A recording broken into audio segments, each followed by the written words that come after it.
Alrighty, so here's what a back squat should look like. We should have good foot pressure on the floor, our chest should stay tall, and we shouldn't be seeing any rounding of the back. Here's an example of when the heels get too heavy and the knees start to move backwards. You'll start to see that my upper spine rounds. I want to bring some attention to foot pressure. So the 3 circles represent where the pressure should be through the foot. Most people think squatting is an ankle issue, and it can be, but a lot of times it's actually the hips. So I really like this drill because it teaches you how to reposition the pelvis so that you can keep a more vertical torso, and you'd use a heel elevation so you can feel those 3 points of contact: big toe, little toe, and center of the heel. You can do this supported, or you can do this with your hands reached out in front of you, and you're just moving slowly and with control through the 2 different positions. Next, you can progress this by doing a plate squat. So this is one that's done properly. And now watch here, I keep my knees backwards and watch what happens to my spine. My bum tucks under.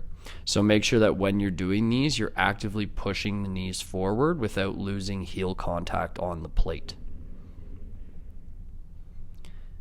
Next thing that we can see is we can see a squat where the heels come up.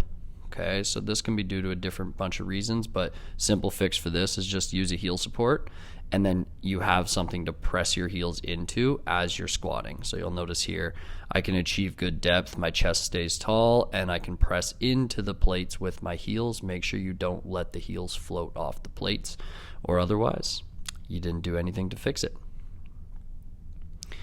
Another thing you can see is where people keep their knees back and they tip their torso forwards. So they don't keep a tall chest, and this is going to severely limit the amount of weight that you can squat.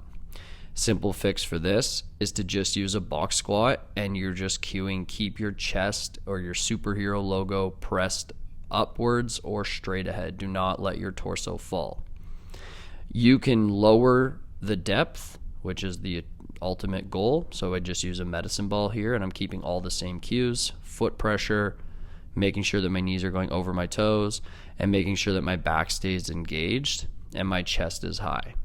You'll notice that this medicine ball pretty well takes me to the bottom. The back squat is the best bang for your buck exercise when it comes to getting strong, so execute it well and get the results you want.